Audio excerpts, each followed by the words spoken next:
Hey guys, thanks for joining me today. Today we're talking about why diversity matters in the workplace and how you can achieve it. Now, a diverse workplace is not just a tool to impress prospective minority hires.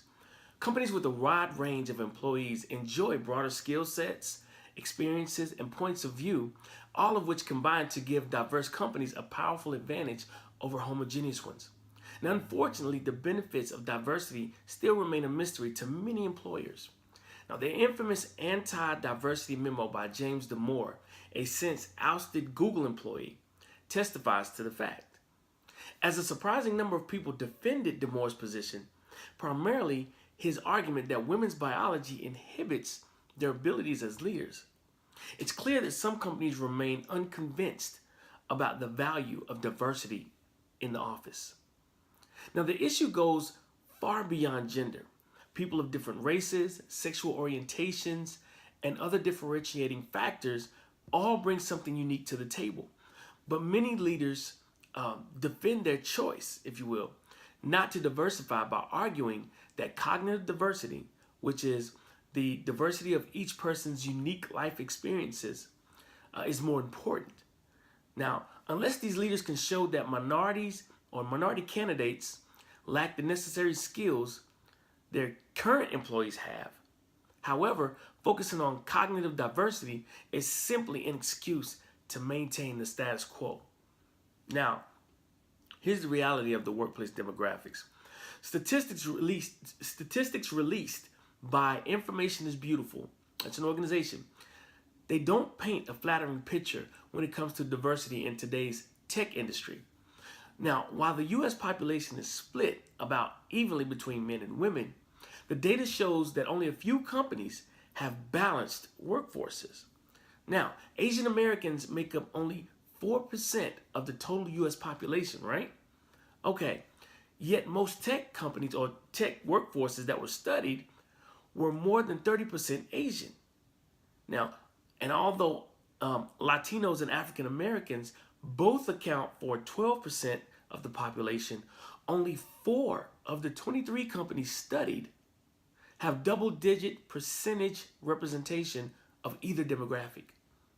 So why is diversity such a challenge when 85% of large global enterprises say it's crucial for innovation? And if innovation is the biggest differentiating factor in tech, how can tech companies make diversity a priority in practice? Well, Creative Talent Marketplace, Working Not Working, partner with Saturday Morning. These are two different companies. They're partnering well, they've already partnered because this has already happened. But they partnered to address the issue through a joint venture called The Future. Now check this out. Now through scholarships and funding, the two organizations will provide opportunities for students of color and those from underserved communities to compete with wealthier students for coveted internships that often lead to lucrative positions. Now, this project was launched in the earlier part of this year, 2018. Partnerships like this one are a good start, but to address the long-term challenge of diversity, company leaders must change their mindsets about the issue. Now, how do we increase diversity and boost performance? Well, don't focus on diversity for diversity's sake.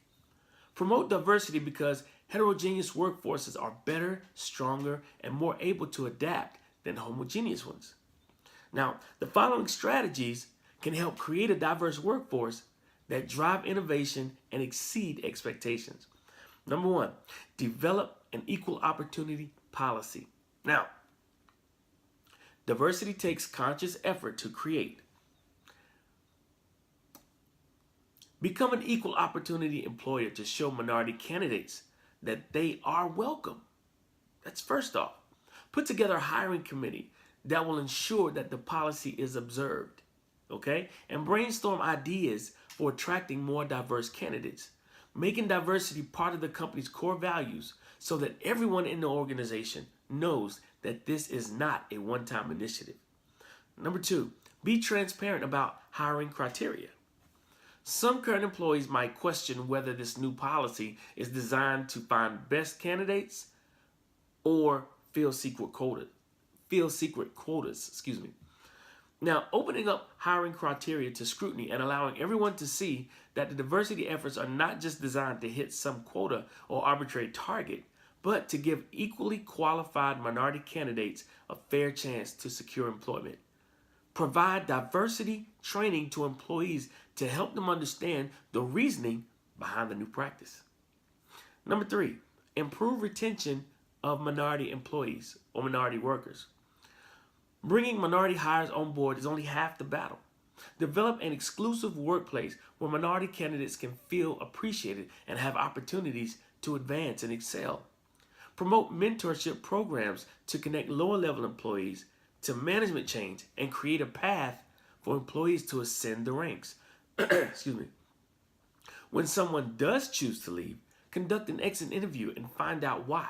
Now, if minorities feel uncomfortable or undervalued, identify ways to correct that matter so that those imbalances in the future don't exist and other minority employees don't leave for the same reason.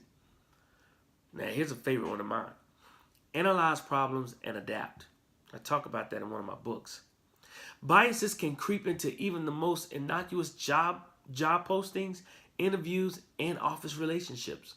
Train managers and HR staff to spot their biases and avoid writing or speaking in ways that unconsciously deter minority candidates. Track demographic data on all hires to see where along the recruitment pipeline minority candidates tend to fall out. And finally, number 5, implement workplace flexibility. People from different cultures and religions require different things from their workplaces. That should be obvious. Don't try to force round pegs into square holes. Write flexible policies with work from home options and give generous time off. Then encourage employees to use that. When companies offer flexibility but don't practice it, then employees feel cheated and start looking for employment elsewhere. Encourage managers to lead by example, taking days off and working remotely on occasion. So now employees feel empowered to do the same. And finally, diversity doesn't mean giving some candidates an unfair advantage over others. That's not the purpose. Workplace diversity initiatives exist to correct imbalances that are already present in hiring practices and office politics. Following these steps to build a more diverse workplace, take advantage of a wider pool of candidates, and become a leader in fostering change. All right, that's it for me, guys. Thank you so much for tuning in. I appreciate you taking time out of your day. And remember, if you guys can use these videos to help sharpen your leadership skills, please subscribe to the channel, share this with other people in your sphere of influence. And as always, if you need some help with leadership coaching development, some diversity training, some team building, please contact me and my team will put together a tailor-made plan to ensure your success. All right? Thanks again. And remember, great leadership equals great results. How are you leading?